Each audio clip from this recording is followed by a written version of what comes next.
ಜೀನಾಗೆ ಸಂಪಾದಕತ್ವದಲ್ಲಿ ಜಿಎನ್ಎಸ್ news ಸಾಗರ ಸುತ್ತದ ಆಚೆ ಈಚೆ ಬುಧವಾರದ news ಅಪ್ಡೇಟ್ಗೆ ತಮಗೆ ಸ್ವಾಗತ. ಮುಖ್ಯಾಂಶಗಳು. ಕೆಜಿಕೊಪ್ಪ ಗ್ರಾಮದಲ್ಲಿ 6,000 ಗಿಡ ಕಿತ್ತ ಪ್ರಕರಣ, ರೈತ ಸಂಘದಿಂದ ಪ್ರತಿಭಟನೆ. ಮಧು ಬಂಗಾರಪ್ಪ ವಿರುದ್ಧ ದಿನೇಶ್ ಶಿರವಾಳ ಕೆಂಡಾಮಂಡಲ. ಮಧು ಬಂಗಾರಪ್ಪಗೆ ಸಚಿವ ಸ್ಥಾನ ಕೊಡಬೇಡಿ ಎಂದ ರಮೇಶ್ ಕೆಳದಿ. ಗಿಡ ಕಿತ್ತದ್ದು ಕೊಲೆಗಿಂತ ಕ್ರೂರವಾದದ್ದು ಎಂದ ಅಖಿಲೇಶ್ ಚಿಪ್ಲಿ. ಈಗ ಸುದ್ದಿಗೆ ವಿವರ. ಸಾಗರ ತಾಲೂಕಿನ ತಾಳಗುಪ್ಪ ಹೋಬಳಿಯ ಕೆಜಿಕೊಪ್ಪ ಗ್ರಾಮದ ಸರ್ವೆ ನಂಬರ್ 24ರಲ್ಲಿ ಗ್ರಾಮಸ್ಥರು ನೆಟ್ಟಿದ್ದ 6,000ಕ್ಕೂ ಹೆಚ್ಚು ಕಾಡು ಜಾತಿ ಮತ್ತು ಔಷಧೀಯ ಗಿಡಗಳನ್ನು ಕಿತ್ತು ಹಾಕಿರುವ ಘಟನೆ ಖಂಡಿಸಿ ಬುಧವಾರ ಜಿಲ್ಲಾ ರೈತ ಸಂಘದ ವತಿಯಿಂದ ಉಪವಿಭಾಗಾಧಿಕಾರಿಗಳ ಕಚೇರಿ ಎದುರು ಪ್ರತಿಭಟನೆ ನಡೆಸಲಾಯಿತು. ಪ್ರತಿಭಟನೆ ಉದ್ದೇಶಿಸಿ ರೈತ ಸಂಘದ ಜಿಲ್ಲಾಧ್ಯಕ್ಷ ದಿನೇಶ್ ಶಿರವಾಳ, ಪರಿಸರವಾದಿ ಅಖಿಲೇಶ್ ಚಿಪ್ಲಿ, ರೈತ ಸಂಘದ ಜಿಲ್ಲಾ ಕಾರ್ಯಾಧ್ಯಕ್ಷ ರಮೇಶ್ ಕೆಳದಿ ಮಾತನಾಡಿದರು. ಉಪವಿಭಾಗಾಧಿಕಾರಿಗಳು ಮತ್ತು ಉಪಾರಣ್ಯ ಸಂರಕ್ಷಣಾಧಿಕಾರಿಗಳು ಗಿಡ ಕಿತ್ತವರ ವಿರುದ್ಧ ಸೂಕ್ತ ಕಾನೂನು ಕ್ರಮ ಜರುಗಿಸುತ್ತೇವೆ ಮತ್ತು ಕಿತ್ತ ಜಾಗದಲ್ಲಿ ಮತ್ತೆ ಗಿಡ ನೆಡುವ ಭರವಸೆ ನೀಡಿದ ನಂತರ ಪ್ರತಿಭಟನೆಯನ್ನು ಹಿಂದಕ್ಕೆ ಪಡೆಯಲಾಯಿತು. ಈ ಸಂದರ್ಭದಲ್ಲಿ ಡಾಕ್ಟರ್ ರಾಮಚಂದ್ರಪ್ಪ ಮನೆಗಟ್ಟ, ದೇವರಾಜ್ ಬೆಳಂದೂರು, ಸೋಮಶೇಖರ್, ಅಜ್ಜಪ್ಪ ಪಡವಗೋಡು, ಸಂತೋಷ್, ವಿಜಯಕುಮಾರ್, ರಘುರಾಮ್, ಸುನೀಲ್ ಇನ್ನಿತರರು ಹಾಜರಿದ್ದರು. ಸಾಗರ ತಹಶೀಲ್ದಾರರು ಒತ್ತುವರಿಯನ್ನ ತೆರವು ಮಾಡಿ ಆ ಜಾಗವನ್ನ ಇಂತಿಂತವ್ರು ಒತ್ತುವರಿ ಮಾಡಿದ್ದಾರೆ ಅಂತ ಹೇಳಿ ಅವತ್ತೇ ರಿಪೋರ್ಟ್ ಹಾಕಿದ್ರು. ಪ್ರೊಸೀಡಿಂಗ್ಸ್ ಆಗಿತ್ತು, ಬರೆದಿದ್ರು, ನಡವಳಿ ಬರೆದಾರೆ. ಅದಾದ ನಂತರ ಮತ್ತೆ ಅವರು ಒತ್ತುವರಿ ಮಾಡಕ್ಕೆ ತಯಾರಿ ನಡೆಸಿದಾಗ ಹಿಂದಿನ ತಹಶೀಲ್ದಾರರು ಸ್ಥಳಕ್ಕೆ ಹೋಗಿ ತೆರವುಗೊಳಿಸಿ ಮತ್ತೆ RIVಗೆ ರಿಪೋರ್ಟ್ ಹಾಕ್ಸ್ಕೊಂಡು ಆ ನಂತರ ಏನ್ ಮಾಡಿದ್ರು, ಅರಣ್ಯೀಕರಣ ಮಾಡಿ ಅಂತೇಳಿ ಅವರು ಲೆಟರ್ ಮಾಡಿದ್ರು. ದಿನೇಶ್ ಶಿರವಾಳ ರೈತ ಸಂಘ ಅಥವಾ ಕೆಜಿಕೊಪ್ಪ ಗ್ರಾಮಸ್ಥರು ಒತ್ತಾಯದ ಮೇಲೆ ಗಿಡ ನೆಟ್ಟಿದ್ದಲ್ಲ, ಇದು ನಾನು ಹೇಳ್ತಾ ಇದ್ದೀನಿ. ಯಾಕಂದ್ರೆ ಹಿಂದೆ ಯಾರೋ ಒಂದಿಷ್ಟು ಶಾಲ್ ಹಾಕೊಂಡು ಬಂದು ಅವ್ರ ಜೊತೆಗೆ ಏನೋ ಒಂದು ಇಷ್ಟು ಪ್ರೆಸ್ ಮೀಟ್ ಎಲ್ಲ ಮಾಡಿದ್ರು. ನಿಮಗೆ ಜನರನ್ನ ದಾರಿ ತಪ್ಪಿಸೋದು ಬೇಡ ಅಂತ ದಾಖಲೆಗಳ ಇಟ್ಕೊಂಡೇ ನಾವು ಮಾತಾಡ್ಬೇಕಾಗ್ತದೆ. ಸರ್ಕಾರಿ ಅಧಿಕಾರಿಗಳ ಅವರ ಏನು ಆರ್ಡರ್ ಅದು, ಅವ್ರು ಮಾಡಿರ್ತಕ್ಕಂಥ ನಿರ್ಧಾರ ಅದು. ಹಾಗಾಗಿ ನಂತರ ಅರಣ್ಯ ಇಲಾಖೆಯವರು ಅದನ್ನ ಗಿಡ ನೆಡಬೇಕಾದ್ರೆ ಏಕಾಏಕಿ ನಡೀಲಿಕ್ಕೆ ಬರಲ್ಲ, ಒಂದಿಷ್ಟು ಹಣ ಮಂಜೂರಿ ಮಾಡ್ಕೊಳ್ಬೇಕಾಗ್ತದೆ ಅವರ ಇಲಾಖೆ ವತಿಯಿಂದ. ಅದೆಲ್ಲ ಪ್ರೊಸೀಜರ್ ಮಾಡ್ಕೊಂಡ ನಂತರ ಅವರು ಗುಂಡಿಗಳು ತೆಗಿತಾರೆ ಅಲ್ಲಿ ಗಿಡ ನೆಡ್ಲಿಕ್ಕೆ. ಆ ಗುಂಡಿಗಳನ್ನು ಕೂಡ ರಾತ್ರಿ ಹೋಗಿ ಕಲ್ಟಿವೇಶನ್ ಮಾಡಿ ಮುಚ್ತಾರೆ ಅವರು. ಆವಾಗ ಅರಣ್ಯ ಇಲಾಖೆಯ ವಲಯ ಅರಣ್ಯಾಧಿಕಾರಿಗಳು ಸಾಗರ ಗ್ರಾಮಾಂತರ ಠಾಣೆಗೆ ದೂರು ಕೊಡ್ಲಿಕ್ಕೆ ಹೋಗ್ತಾರೆ. ನೋಡಿ, ಅಲ್ಲಿಂದನೂ ನಡೆದ್ಬಿಟ್ಟಿದೆ ಈ ಭೂಗಳ್ಳರ ಪರವಾಗಿ ರಾಜಕೀಯ ಮತ್ತೆ ಅಧಿಕಾರಿಗಳ ಕುಮ್ಮಕ್ಕು ಅಥವಾ ಬೆಂಬಲ. ಅರಣ್ಯ ಇದೆ ಅಧಿಕಾರಿ, ವಲಯ ಅರಣ್ಯ ರೇಂಜ್ ಆಫೀಸರ್ ಕಂಪ್ಲೇಂಟ್ ನ ಒಬ್ಬ CPI ವಾಪಸ್ ಕಳಿಸ್ತಾನೆ, ನೀವು ಕೊಡಕ್ ಬರಲ್ಲ ಅಂತ. ಆ ವ್ಯಕ್ತಿಗೆ ಕಾನೂನಿನ ಜ್ಞಾನ ಇದೆಯಲ್ಲೋ ಗೊತ್ತಿಲ್ಲ. ಅದು ಅರಣ್ಯ ಇಲಾಖೆ ಜಮೀನು ಅಥವಾ ಕಂದಾಯ ಇಲಾಖೆ ಜಮೀನು ಅಂತ ಹೇಳಿ ನಿರ್ಧಾರ ಮಾಡ್ಲಿಕ್ಕೆ CPI ಕೆಲಸ ಅಲ್ಲ, ಅದು ಅವ್ನ ಕೆಲಸ ಬೇರೆ ಇದೆ. ಕಂಪ್ಲೇಂಟ್ ಅನ್ನ ರಿಸೀವ್ ಮಾಡ್ಕೊಂಡು ಆ ನಂತರ ಏನಾದ್ರೂ ಪ್ರಾಥಮಿಕ ತನಿಖೆಯಲ್ಲಿ ಗೊತ್ತಾದ್ರೆ ಇವರಿಗೆ ಹಿಂಬರ ಕೊಡ್ಬೇಕಾಯ್ತು, ನೀವು ದೂರು ಕೊಡ್ಲಿಕ್ಕೆ ಬರಲ್ಲ ಅಂತ ಹೇಳಿ.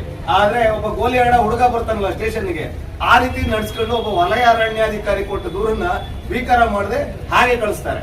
ಅಂದ್ರೆ ಎಲ್ಲರ ಕುಮ್ಮಕ್ಕೂ ಇತ್ತು.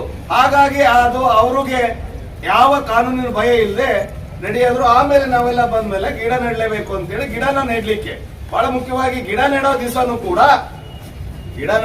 ತಹಶೀಲ್ದಾರ್ ಕಚೇರಿಗೆ ಬಂದು ಅರಣ್ಯಾಧಿಕಾರಿಗಳು ಮಾಹಿತಿ ಕೊಟ್ಟು ತಹಶೀಲ್ದಾರ್ ಕಚೇರಿ ಸಿಬ್ಬಂದಿಗಳ ಸಹಕಾರವನ್ನು ಪಡೆದು ನೂರಾರು ಸಂಖ್ಯೆಯಲ್ಲಿ ರಕ್ಷಣಾಧಿಕಾರಿಗಳು, ರಕ್ಷಣಾ ಇಲಾಖೆ ಸಿಬ್ಬಂದಿಗಳನ್ನ ನಿಯೋಜನೆ ಮಾಡಿಕೊಂಡು ಅವ್ರ ಕೈಲೂ ಗಿಡ ನಡೆಸಿ, ಅದೆಷ್ಟೋ ಪೊಲೀಸ್ ಅಧಿಕಾರಿಗಳು ಮೈ ಬಗ್ಸಿ ಗಿಡ ನೆಟ್ಟಿದ್ದಾರೆ, ನೂರಾರು ಗಿಡ ನೆಟ್ಟಿದ್ದಾರೆ. ಈ ಎಲ್ಲಾ ಹಂತದ್ದು ಸರ್ಕಾರಿ ಅಧಿಕಾರಿಗಳೇ ಮಾಡ್ಕೊಂಡಿರೋದು, ಯಾರು ಜನಸಾಮಾನ್ಯರಲ್ಲ. ಅವ್ರ ಬೆಂಬಲಕ್ಕೆ ಅವತ್ತು ಇವರೆಲ್ಲ ಗಿಡ ಹೋಗಿ ನೆಟ್ಕೊಂಡಿದ್ದಾರೆ. ಇವರೇ ಮಾಡ್ಕೊಂಡಿರೋ ದಾಖಲೆಗಳು, ಇವರೇ ಬರೆದಿರೋ ಆರ್ಡರ್ಗೆ ಇವ್ರಿಗೆ ನಿಲ್ಲಕ್ಕಾಗಲ್ಲ. ಆಮೇಲೆ 6,000 ಗಿಡ ನೆಟ್ಟಾದ್ಮೇಲೆ ಇನ್ನೊಂದು 4,000 ಗಿಡ ನೆಡೋದಿತ್ತು. AC ತಹಶೀಲ್ದಾರ್ಗೆ ಮೌಖಿಕ ಆದೇಶ, ಗಿಡ ನೆಡೋದ್ ನಿಲ್ಲಿಸ್ರಿ, ಅಲ್ಲಿ ಯಾರು ಕಾಯೋದ್ ಬೇಡ, ಫೆನ್ಸ್ ಹಾಕೋದ್ ಬೇಡ ಅಂತ ಹೇಳಿ ತಹಶೀಲ್ದಾರ್ ಮುಖಾಂತರ ಅರಣ್ಯ ಇಲಾಖೆ ಅಧಿಕಾರಿಗಳಿಗೆ ಹೇಳಿಸಿ ಅವ್ರನ್ನೆಲ್ಲ ವಾಪಸ್ ಕರೆಸಿ ಆ ನಂತರ ನಾವು ಬಂದಿದ್ದು. ನಮ್ಮ ಹಿಂದಿನ ತಹಶೀಲ್ದಾರ್ ಮಾಡಿದ ಆರ್ಡರ್ ಸರಿ ಇಲ್ಲ ಅಂತ ಈ ವ್ಯಕ್ತಿ ಹೇಳ್ತಾರೆ. ಆಲ್ರೆಡಿ ಗಿಡ ನೆಟ್ಟ ಮೇಲೆ ಗಿಡ ನೆಡಕ್ಕೆ ಈಗ ನಮ್ದು ಅಲ್ಲ, ನಾವು ನಡಕ್ ಕೊಡಬಾರ್ದಾಗಿತ್ತು, ಅದ್ ನಮ್ಮ ಭೂಮಿ ಅಂತೇಳಿ ಹೇಳೋದಾದ್ರೆ ಪಕ್ಕಕ್ಕೆ ತಮ್ಮ ಕಚೇರಿ, ತಮ್ಮ ಚೇಂಬರ್ ಪಕ್ಕಕ್ಕೆ ತಹಶೀಲ್ದಾರ್ ಇದ್ದಾರೆ. ಅವ್ರು ಮಾಡಿರೋ ಆರ್ಡರ್ 1.5 ತಿಂಗಳ ತನಕ ತಮ್ಮ ಗಮನಕ್ಕೆ ಬರಲ್ಲ ಅಂತ ನಾನೇ ಬಂದು ಗಮನಕ್ಕೆ ತಂದು ಮಾತಾಡೋಗಿದ್ದೀನಿ. ರಾತ್ರಿ ಮಾತಾಡಿದ್ರೆ ಬೆಳಗ್ಗೆ ನೆನಪಿರಲ್ಲ ಇವರಿಗೆ. ಇವರು ಯಾವುದೋ ಹಿತಾಸಕ್ತಿ ಬಲಿಯಾಗಿ ಇಷ್ಟೂ ಜನ ಬಂದಿದೀವಿ, ನಿಮಗೇನ 60 ಎಕರೆ ಮೇಲೆ ಅಂತಂದ್ರೆ ಇವ್ರು 60 ಎಕರೆ ಅವ್ರಿಗೆ ಬಿಟ್ಬಿಡಿ, ನೀವು ನಿಮ್ ಪಾಡಿ ಹೋಗಿ ಅಂತ ಇವರು. ಗಿಡ ನೆಟ್ಟಿರೋದನ್ನ ಗಿಡ ಕೀಳ್ಲಿಕ್ಕೂ ಕೂಡ ಹಿಂದೆಗಡೆಯಿಂದ ಸಪೋರ್ಟ್ ಮಾಡಿರ್ತಕ್ಕಂಥದ್ದು ಸಂಪೂರ್ಣ ಕಂದಾಯ ಇಲಾಖೆ ಅಧಿಕಾರಿಗಳು. ಹಾಗಾಗಿ ಇವರೆಲ್ಲರ ಮೇಲೂ ಪ್ರಕರಣ ದಾಖಲಾಗಬೇಕು. ಅರಣ್ಯ ಇಲಾಖೆ ಅಧಿಕಾರಿಗಳ ಮೇಲೂ ಕೂಡ ಪ್ರಕರಣ ದಾಖಲಾಗಬೇಕು. ಸರ್ಕಾರಿ ಹಣವನ್ನು ದುರುಪಯೋಗ ಪಡಿಸಿ ಅದನ್ನು ಪೋಲ್ ಮಾಡಿರ್ತಕ್ಕಂಥದಕ್ಕೆ ಮತ್ತೆ ಈ ತಕ್ಷಣ ಯಾರ್ಯಾರು ಶಾಮೀಲಾಗಿದ್ದಾರೆ, ಈ ದುಷ್ಕೃತ್ಯ ಮಾಡಿದ್ದಾರೆ, ದುಷ್ಕೃತ್ಯವನ್ನ ಅವ್ರನ್ನೆಲ್ಲರನ್ನು ಬಂಧಿಸಲೇಬೇಕು. ಯಾವ ಪ್ರಕರಣ ದಾಖಲು ಮಾಡಿದಿರಿ, ಇಲ್ಲಿವರೆಗೆ ಏನೇನು ಮಾಡಿದಿರಿ, ಕಾನೂನಾತ್ಮಕ ಕ್ರಮಗಳನ್ನ ಅದನ್ನು ನಿಮ್ಮ ಮಾಧ್ಯಮದ ಎದುರಿಗೆ ಅವ್ರು ಬಂದು ಹೇಳಬೇಕು. ಆ ನಂತರ ಇನ್ನು ಒಂದೆರಡು ದಿನಗಳೊಳಗಾಗಿ ಅಷ್ಟೂ ಗಿಡವನ್ನ ಮತ್ತೆ ಇರ್ತಕ್ಕಂಥ ಏನು ಅಪರಾಧ ಕೃತ್ಯ ಇದು, ಈ ನೀಚ ಕೃತ್ಯ ಮಾಡಿರ್ತಕ್ಕಂಥ ಅವರ ಚೇಲೆಗಳವರು ಬೆಂಬಲಿಗರು, ಗೂಂಡಾ ಬೆಂಬಲಿಗರಿದಾರಲ್ಲ, ಎಲ್ಲರೂ ಅಲ್ಲ, ಕೆಲವರು ಮಾತ್ರ ಏನು ಮೀನ್ ತಂದು ಕೊಡ್ತಾರಂತೆ, ಮಂತ್ರಿಗಳ ಮನೆಗೆ ಮೀನ್ ತಗೊಂಡು ಹೋಗೋನು ಅವನ ಜೊತೆಗೆ ಒಂದಿಷ್ಟು ಜನ ಸೇರ್ಕೊಂಡು ನೀವು ಮೀನು ಇದಕ್ಕೆಲ್ಲ ಬಲಿಯಾಗ್ಬಿಟ್ರೆ ಹೆಂಗೆ ಮಂತ್ರಿಗಳಾಗಿ? ಇವತ್ತು ಈ ಪಾಪದ ಕೃತ್ಯಕ್ಕೆ ನಿಮ್ಮ ಪಾಲು ಇದೆ. ಈ ಪಾಪ ನಿಮ್ಮ ರಾಜಕೀಯ ಭವಿಷ್ಯದಲ್ಲಿ ಇನ್ಯಾವತ್ತೂ ಕೂಡ ನೀವು ಶಾಸಕರಾಗಿ ಆಯ್ಕೆ ಆಗಬಹುದು. ರಾಜಕೀಯ ಭವಿಷ್ಯಕ್ಕೆ ಈ ಪಾಪ ಅಂಟ್ಕೊಳ್ಬೇಕು. ನಾನು ಇಲ್ಲಿವರೆಗೂ ನಿಮ್ಮ ಕುಟುಂಬಕ್ಕೆ ವೋಟ್ ಹಾಕ್ತಾ ಬಂದಿದ್ದೀವಿ. ಈ ಕ್ಷಣದಿಂದ ಇನ್ನು ಯಾವತ್ತೂ ಕೂಡ ನೀವು ಈ ರಾಜಕೀಯ ಕ್ಷೇತ್ರದಲ್ಲಿ ಇರಬಾರದು ಅಂತೇಳಿ ನಾನು ಬಯಸ್ತೇನೆ. ಮತ್ತೆ ಮಾನ್ಯ ಮುಖ್ಯಮಂತ್ರಿಗಳಿಗೆ ಇಲ್ಲಿಂದ ಮನವಿ ಮಾಡ್ತೇನೆ, ಯಾವುದೇ ಕಾರಣಕ್ಕೂ ಸಚಿವ ಸಂಪುಟದಲ್ಲಿ ಮಧು ಬಂಗಾರಪ್ಪನವರಿಗೆ ಅವಕಾಶ ಕೊಡಬಾರದು. ಕೊಟ್ರೆ ಇಂಥ ನೀಚ ಕೃತ್ಯಗಳನ್ನು ಮತ್ತೆ ಮತ್ತೆ ಮರುಕಳಿಸ್ತವೆ. ಹಾಗಾಗಿ ಈ ಜಿಲ್ಲೆ ಯಾರಿಗಾದ್ರೂ ಕೊಡಿ, ಮಧು ಬಂಗಾರಪ್ಪನಂತ ವ್ಯಕ್ತಿ ಮತ್ತೊಮ್ಮೆ ಈ ರಾಜ್ಯದ ಸಚಿವನು ಆಗಬಾರದು, ಶಾಸಕನೂ ಆಗಬಾರದು.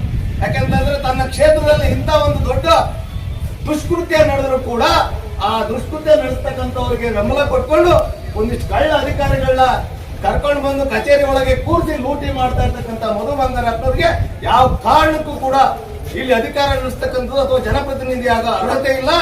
ಈ ಕೂಡಲೇ ಗಿಡಗಳನ್ನ ಕಿತ್ತು ಗಿಡಕ್ಕಾಗದ ಗಿಡಗಳನ್ನ ಕಟ್ಟು ಮಾಡಿ ತಂದು ಹಾಕಿದ್ದಾರೆ. ಉದಾಹರಣೆಗೆ ಹೇಳ್ತೀನಿ,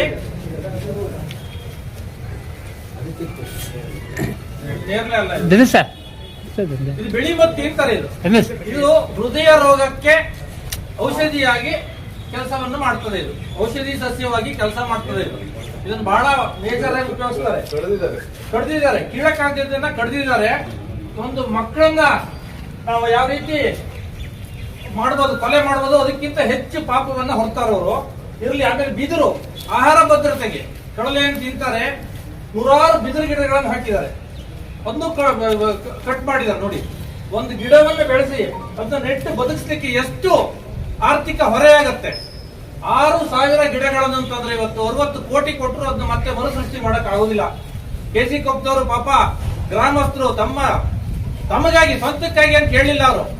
ಅವರು ಗ್ರಾಮಕ್ಕಾಗಿ, ಗ್ರಾಮದ ಮೂಲಕ ತಾಲೂಕಿಗಾಗಿ, ತಾಲೂಕಿನ ಮೂಲಕ ಜಿಲ್ಲೆಗೆ, ದೇಶಕ್ಕೆ ಒಳಿತಾಗಲಿ ಅನ್ನೋ ಕಾರಣಕ್ಕೆ ಇಂತಹ ಅಮೂಲ್ಯ ಗಿಡಗಳನ್ನ ನೆಡ್ಲಿಕ್ಕೆ ಸಹಕಾರ ಮಾಡಿದ್ರು. ಖುದ್ದು ಎಲ್ಲರೂ ರಾತ್ರಿ ಹಗಲು ಬಂದು ಗ್ರಾಮಸ್ಥರು ಸಹಾಯ ಮಾಡಿ ಅದನ್ನ ಅರಣ್ಯ ಇಲಾಖೆ ಜೊತೆಗೆ ಸೇರಿ ನೆಟ್ಟಿದ್ರು. ಇನ್ನೊಂದು ಗಿಡ ಇದೆ, ನೇರಳೆ ಹಣ್ಣು. ಡಯಾಬಿಟಿಸ್ ಅದರದ್ದು ಇದು ಬರುತ್ತೆ, ಬೀಜಗಳನ್ನು ಉಪಯೋಗಿಸ್ತಾರೆ. ಹೀಗೆ ಒಂದು ಗಿಡ ಅಂತಂದ್ರೆ ಒಂದು ಆರ್ಥಿಕ ಭದ್ರತೆ ಕೊಡುತ್ತೆ, ಪರಿಸರ ಭದ್ರತೆ ಕೊಡುತ್ತೆ, ಜಲ ಭದ್ರತೆ ಕೊಡುತ್ತೆ, ಮಣ್ಣು ಸವಕಳಿಯನ್ನು ತಡೆಯುತ್ತದೆ. ಇಲ್ಲಿ ನೂರಾರು ಉಪಯೋಗಗಳು ಒಂದು ಗಿಡದಿಂದ ಆಗ್ತವೆ. ಅಂತ 6,000 ಗಿಡಗಳನ್ನ ಇವತ್ತು ನಮ್ಮ ಎದುರಿಗೆ ಅರಳ್ತಾ ಇದ್ದಾವೆ, ಅವಕ್ಕೂ ಜೀವ ಇರುತ್ತೆ. ಈಗ ಇವ್ರು ಏನ್ ಮಾಡ್ಬೇಕಿತ್ತು? ಮಾಡಿದ್ದಾವೆ, ಕೋಟ್ಯಾಂತರ ರೂಪಾಯಿ ಹಾಕಿ ಬಿಲ್ಡಿಂಗ್ ಕಟ್ಟಿದ್ದಾರೆ. ಇದೇನು ಇವತ್ತಿನಿಂದ ಆಗಿದ ಅಚಾನಕ್ ಘಟನೆ ಅಲ್ಲ. ಇದರ ಹಿಂದೆ ಬಹಳ ಪರಿಶ್ರಮ ಇದೆ. ಇದು ಉಳಿಸಬೇಕು ಅನ್ನೋ ಪರಿಶ್ರಮ ಕೆಸಿ ಕೊಪ್ಪದ ಗ್ರಾಮಸ್ಥರಲ್ಲಿ ಇತ್ತು. ಹಲವು ಬಾರಿ ಮನವಿ ಮಾಡಿದ್ದಾರೆ, ಹಲವು ಬಾರಿ ಕಂಪ್ಲೇಂಟ್ ಮಾಡಿದ್ದಾರೆ. ಏನು ವಿಭಾಗಾಧಿಕಾರಿಗಳ ಕರ್ತವ್ಯ ಏನು? ಜಿಲ್ಲೆಯ, ತಾಲೂಕಿನ ಉಪವಿಭಾಗದ ಆಡಳಿತವನ್ನ ಸಸೂತ್ರವಾಗಿ ನಡ್ಕೊಂಡು ಹೋಗಬೇಕು ಅಂತಕ್ಕಂಥದ್ದು ಹಿನ್ನೆಲೆಯಲ್ಲಿ ಆ ಹುದ್ದೆ ಇದೆ. ಸರ್ಕಾರಿ ಭೂಮಿ ಒತ್ತುವರಿ ಆದ ಅದನ್ನ ಬಿಡಿಸ್ತಕ್ಕಂಥ ಜವಾಬ್ದಾರಿ ಇವರು ತಹಸೀಲ್ದಾರಿಗೆ ಹೇಳಬೇಕು, ರಿಪೋರ್ಟ್ ತಗೋಬೇಕು. ಅದನ್ನ ದುಷ್ಕೃತ್ಯವನ್ನ ನಡೆಸಿರ್ತಾರೆ. ಈ ಒಂದು ಹೇಯ ಕೃತ್ಯವನ್ನ ಇಡೀ ನಾಗರಿಕ ಸಮಾಜ ತಲೆತಗ್ಗಿಸುವಂತ ವಿಚಾರ. ಈ ಪ್ರಕರಣದಲ್ಲಿ ಸಾಗರದ ಅರಣ್ಯ ಇಲಾಖೆ ಇರ್ಬೋದು, ತಾಲೂಕು ಕಚೇರಿ, ಉಪವಿಭಾಗ ಅಧಿಕಾರಿಗಳ ಕಚೇರಿ ಹಾಗೂ ಪೊಲೀಸ್ ಇಲಾಖೆ ಎಲ್ಲರೂ ಶಾಮೀಲಾಗಿದ್ದಾರೆ. ಯಾಕೆ ನಾವು ಪೊಲೀಸ್ ಇಲಾಖೆಯಿಂದ ತಗೊಂಡ್ರೆ, ಈ ಗಿಡ ನೆಡುವ ಹಿಂದಿನ ದಿವಸ ಏನು ಗ್ರಾಮದ ಭೂಗಳ್ಳ ನರಿರಾಮ ನಮ್ಮ ಸಂಘದ ಇವರು ಸೆಕ್ರೆಟರಿ ಆದಂತ ಸಂತೋಷ್ ಚಿಕ್ಕನೂರವರಿಗೆ ಫೋನ್ ಮಾಡ್ತಾನೆ, ಮಾನ್ಯ ಜಿಲ್ಲಾಧ್ಯಕ್ಷರಿಗೆ ಬೆದರಿಕೆ ಹಾಕ್ತಾನೆ. ಅದರ ಬಗ್ಗೆ ದೂರು ಕೊಟ್ಟಿದ್ದೀವಿ, ಕೊಲೆ ಬೆದರಿಕೆ ಹಾಕ್ತಾನೆ. ಅದರ ಬಗ್ಗೆ ದೂರು ಕೊಟ್ಟು ಇವತ್ತಿಗೆ ತಿಂಗಳಾಯ್ತು. ಏನ್ರಿ ಪುಲ್ಲಯ್ಯ ಅವರೇ, ಏನ್ ಮಾಡಿದ್ರಿ ನೀವು ಆ ದೂರನ್ನು ನನ್ನೇ? ಇಲ್ಲಿವರೆಗೂ ಆತನನ್ನ ಕರೆಸಿ ಕ್ರಮ ತಗೊಂಡಿಲ್ಲ, ಅಥವಾ ಮರ್ಡರ್ ಆಫೀಸರ್ ಹೋಗ್ತಿದ್ರ ನೀವು? ಹಾಗಾಗಿ ಪೊಲೀಸ್ ಇಲಾಖೆ ಸಹ ಈ ವಿಚಾರದಲ್ಲಿ ಶಾಮೀಲಾಗಿದೆ. ಗಂಭೀರವಾಗಿ ನಾನು ಈ ಪ್ರಕರಣವನ್ನ ಶಾಮೀಲಾಗಿದೆ ಅಂತ ಈ ಸಂದರ್ಭ ಹೇಳಕ್ ಇಷ್ಟಪಡ್ತೇನೆ. ಮಾನ್ಯ ಮಧು ಬಂಗಾರಪ್ಪನವರೇ, ನಿಮ್ಮ ಕ್ಷೇತ್ರದಲ್ಲಿ ಇಂಥ ಪುಂಡಾಟಿಕೆ ಮಾಡುವವರಿಗೆ ರಕ್ಷಣೆ ಆಗಿದ್ದಾರೆ. ಯಾವುದೇ ಕಾರಣಕ್ಕೂ ಆ ಮನುಷ್ಯನನ್ನ ಕ್ಯಾಬಿನೆಟ್ಗೆ ಸೇರಿಸಬಾರ್ದು. ಏನು ಮಾಜಿ ಮುಖ್ಯಮಂತ್ರಿ ಮಗನಾದ ತಕ್ಷಣ ಅವನಿಗೆ ಸಚಿವನಾಗುವಂತ ಅರ್ಹತೆ ಇರೋದಿಲ್ಲ. ಅರ್ಹತೆಗಳನ್ನ ನೋಡಿ ಕೊಡಿ. ಯಾಕಂದ್ರೆ ನಿಮ್ಮ ಕ್ಷೇತ್ರದಲ್ಲಿ ಇಂಥ ಒಂದು ಗಂಭೀರವಾದ ಪ್ರಕರಣ ನಡೆದಿದೆ. ನಿಮ್ಮ ಕ್ಯಾಬಿನೆಟ್ ನಿಂದ ನೀವು ಹೊರಗೋದ್ಮೇಲೆ ಇವತ್ತಿಗೂ ನೀವು ಕ್ಷೇತ್ರಕ್ಕೆ ಕಾಲಿಟ್ಟಿಲ್ಲ. ಹಾಗಾಗಿ ನಿಮ್ಮ ನೈಜ ಕಾಳಜಿ ಏನಂತ ಗೊತ್ತಾಗುತ್ತೆ. ನಾನು ಮಂತ್ರಿ ಆದ್ರೆ ಮಾತ್ರ ಕ್ಷೇತ್ರಕ್ಕೆ ಬರುವಂತ ತಿಳ್ಕೊಂಡಿದ್ದೀರಾ? ಹಾಗಾಗಿ ಮುಂದಿನ ಕ್ಯಾಬಿನೆಟ್ ನಲ್ಲಿ ಆತನನ್ನ ಯಾವುದೇ ಕಾರಣಕ್ಕೂ ಮಂತ್ರಿ ಮಂಡಲಕ್ಕೆ ಸೇರಿಸಬಾರ್ದು. ಮತ್ತು ಇದೊಂದಿಷ್ಟು ಹುಡುಗಾಟಿಕೆಯ ಹೋರಾಟಗಾರರಿದ್ದಾರೆ. ನಾನು ನಿನ್ನೆ ಒಂದು ವಿಡಿಯೋನ ಮಾಡಿದೆ, ನಮ್ಮ ಕಾರ್ಯಕರ್ತರನ್ನ ಹೋರಾಟಕ್ಕೆ ಆಹ್ವಾನ ಮಾಡಲಿಕ್ಕೆ. ಅದನ್ನ ಹಾಕೊಂಡು ಇವತ್ತು ಸ್ಟೇಟಸ್ ಹಾಕೊಂಡಿದ್ದೇನೆ. ಎಂ ಬಿ ಮಂಜಪ್ಪನವರೇ, ಏನ್ ಕೆಜಿಕೊಪ್ಪ ಗ್ರಾಮಸ್ಥರು ಏನ್ ಗೆಜೆಟ್ ನೋಟಿಫಿಕೇಶನ್ ಮಾಡಿ ಫಾರೆಸ್ಟ್ ಇಲಾಖೆಗೆ ಆ ಭೂಮಿಯನ್ನು ಕೊಟ್ಟಿಲ್ಲ. ಗೋಮಾಳದಲ್ಲಿ ಗಿಡಗಳನ್ನ, ಕಾಡು ಜಾತಿಯ ಗಿಡಗಳು ನಡಬಾರ್ದು ಅಂತ ಏನಾದ್ರು ಆದೇಶ ಇದೆಯಾ? ಸರ್ಕಾರದ ಆದೇಶ ಇದ್ರೆ ಕೊಡಿ, ನಾನು ನೋಡ್ತೀನಿ ನೋಡೋಣ. ಯಾಕಂದ್ರೆ ಗೋಮಾಳ ಜಾಗದಲ್ಲಿ ಗಿಡಗಳನ್ನು ನೆಡೋದ್ರಿಂದ ಮಣ್ಣಿನ ಸವಕಳಿ ಆಗಲ್ಲ, ಜಾನುವಾರುಗಳಿಗೆ ಮೇವಾಗ್ತವೆ. 2 ವರ್ಷ ಗಿಡಗಳು ಎತ್ತರ ಆದ್ಮೇಲೆ ಜಾನುವಾರುಗಳು ಮೇಯಿಸಲಿಕ್ಕೆ ಅನುಕೂಲ ಆಗುತ್ತೆ ಅಂತ ದೃಷ್ಟಿಯಿಂದ ಕೆಜಿಕೊಪ್ಪರ ಗ್ರಾಮಸ್ಥರ ಒಂದು ಕಾರ್ಯವನ್ನು ಮೆಚ್ಚಿಸಬೇಕು. ಗಿಡಗಳು ನಡೆಸಿದ್ದಾರೆ. ಇವತ್ತು ಸಮಾಜ ಬೆಂಬಲ ಕೊಡಬೇಕಿತ್ತು, ಅಧಿಕಾರಿಗಳು ಬೆಂಬಲ ಕೊಡಬೇಕಿತ್ತು.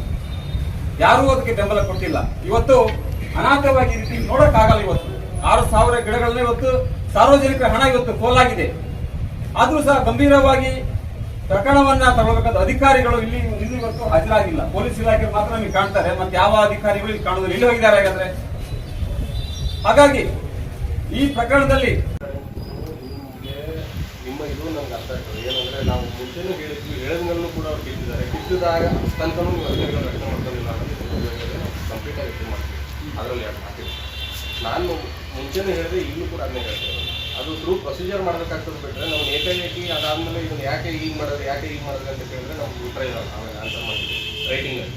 ನಾವು ಮಾನ್ಯ ಜಿಲ್ಲಾಧಿಕಾರಿಗಳಿಗೆ ನೀವು ಏನು ಪ್ರತಿಭಟನೆ ಮಾಡಿದ ಆದ್ಮೇಲೆ ಆಯ್ತು, ನೀವು ಹೇಳೋದು ಸರಿ ಇದೆ. ಮೊನ್ನೆ ನಮ್ಮ ಜಾಗ ಅದು ಇದು ಮಾಡಿದ ತಪ್ಪು ಅಂತ. ಹಾಗಾದ್ರೆ ಕಂದಾಯ ಇಲಾಖೆ ಭೂಮಿಯಲ್ಲಿ ಇಲ್ಲಿವರೆಗೆ ಎಲ್ಲೂ ಹಸಿರೀಕರಣ ಅರಣ್ಯೀಕರಣ ಮಾಡಲಿಲ್ವಾ? ಇಲ್ಲಿವರೆಗೆ ಮಾಡಿಲ್ವಾ? ಆ ಥರ ಪ್ರಕರಣಗಳು ಟ್ರೂ ಪ್ರಾಪರ್ ಚಾನಲ್ ಇಲ್ಲದೆ ಮಾಡಿರೋ ಪ್ರಕರಣಗಳು ಯಾವಾಗಲೂ ಇದ್ರೆ ತಗೊಂಡ್ಬನ್ನಿ. ಅದನ್ನು ಕೂಡ ರೆಗ್ಯುಲರೈಸ್ ಮಾಡ್ಲಿಕ್ಕೆ ಅವಕಾಶ ಇದ್ರೆ ಲಾರ್ಜರ್ ಪಬ್ಲಿಕ್ ಇಂಟ್ರೆಸ್ಟ್ ಅಲ್ಲಿ ಅದನ್ನು ಕೂಡ ರೆಗ್ಯುಲರೈಸ್ ಮಾಡ್ತೀವಿ. ಅದನ್ನ ಬಿಟ್ಕೊಡ್ತಾರೆ ಮಾಡಿ ಅಂತ ನಾನು ಹೇಳ್ತಾ ಇಲ್ಲ. ಅರಣ್ಯೀಕರಣ ಆಗಿ ಬೆಳೆದಿರೋ ಮತ್ತೆ ಯಾರ ಹತ್ರ ಕಳಿಸಿ ಉಳುಮೆ ಮಾಡ್ಬಿಟ್ಟವ್ರು. ನೀವು ಆ ಮಾತಾಡ್ಬೇಡ್ರಿ. ಅದನ್ನ ಹೇಳ್ತಾರೆ, ಇಲ್ಲಿವರೆಗೆ ಆಗಿದಾವೆ. ಇದು ಅಕ್ರಮವಾಗಿ ಯಾರಿಗೋ ಮಾಡ್ಕೊಡೋ ಭೂಮಿ ಅಲ್ಲ. ಈಗ ನೀವೇನು ಅವರಿಗೆ ಡಿನೋಟಿಫಿಕೇಶನ್ ಮಾಡಿಕೊಟ್ಟು ಅವರಿಗೆ ಸುಪರ್ದಿ ಕೊಡೋ ಅಂತ ನಾನು ಕೇಳಿಲ್ಲ. ಅವರಿಗೆ ನಿಮ್ಮ ಲೆಟರ್ ಬೇಸ್ ಮೇಲೆ ಅವರೊಂದಿಷ್ಟು ಮಂಜೂರಿ ಮಾಡ್ಕೊಂಡು ಹಣನೂ ಬಂದಿರಲ್ಲ ನನಗೆ ಗೊತ್ತಿರಂತೆ. ಈಗ ಅವ್ರು ಅಲ್ವೇನ್ರಿ, ಹಣನೂ ಬಂದಿರಲ್ಲ. ಬಂದಿದ್ಯಾ? ಬಂದಿಲ್ಲ, ಬರೋದು ಇಲ್ಲ. ಇದೆಲ್ಲ ಆದ್ರೆ ಬರೋದು ಇಲ್ಲ. ಅದಕ್ಕೆ ನೀವು ನಿಮ್ಮ ತಲೆ ಮೇಲೆ ಹೊತ್ಕೊಂಡು ಇವತ್ತೆಲ್ಲ ಏನ್ರಿ ACF ಅವ್ರೆ, ನೀವು ಫೋನ್ ಮಾಡ್ರೆ ಫೋನ್ ತೆಗಿಬೇಕು. ಯಾರಿಗೆ ಗಮನಕ್ಕೆ ತರ್ಬೇಕು ನಾವು? ನೀವು ರಿಟರ್ನ್ ನೀವು ಆನ್ಸರ್ ಮಾಡಕ್ಕಾಗಿಲ್ಲ ಅಂತಂದ್ರೆ ಹೇಳ್ಬೇಕು ಧೈರ್ಯವಾಗಿ. ಇವ್ರ ಮೇಲಧಿಕಾರಿಗಳು ಇರ್ತಾರೆ, ಅವ್ರ ಹತ್ರ ಹಿಂಗೆ ತೊಂದರೆ ಆಗ್ತದೆ, ಮನೆ ಹೋಗ್ತೀರಾ ನೀವು ಕೊನೆಗೆ? ನಿಮ್ ಮೇಲಧಿಕಾರಿಗಳು ಕಚೇರಿ ಹೋಗಿ ಕೂತ್ಕೊಳ್ತೀವಿ, ಈ ತರದ ಅನ್ಯಾಯ ಆಗ್ತಾ ಇದೆ ಅಂತೇಳಿ. ನಿಮ್ ಗಮನಕ್ಕೆ ಇಷ್ಟೆಲ್ಲ ತಂದ್ರು ನಿಮ್ಗೆ ಮಾಡ್ಕೊಳಕ್ ಆಗ್ಲಿಲ್ಲ, ನಿಮ್ಗೆ ರಕ್ಷಣೆ ಮಾಡ್ಕೊಳಕ್ ಆಗ್ಲಿಲ್ಲ ಅಂತ. ಇದು ಬುಧವಾರದ ಸಮಗ್ರ ಸುದ್ದಿ. ನಿರಂತರ ಸುದ್ದಿಗಾಗಿ ನೋಡ್ತಾ ಇರಿ GNS ನ್ಯೂಸ್. ನಮಸ್ಕಾರ.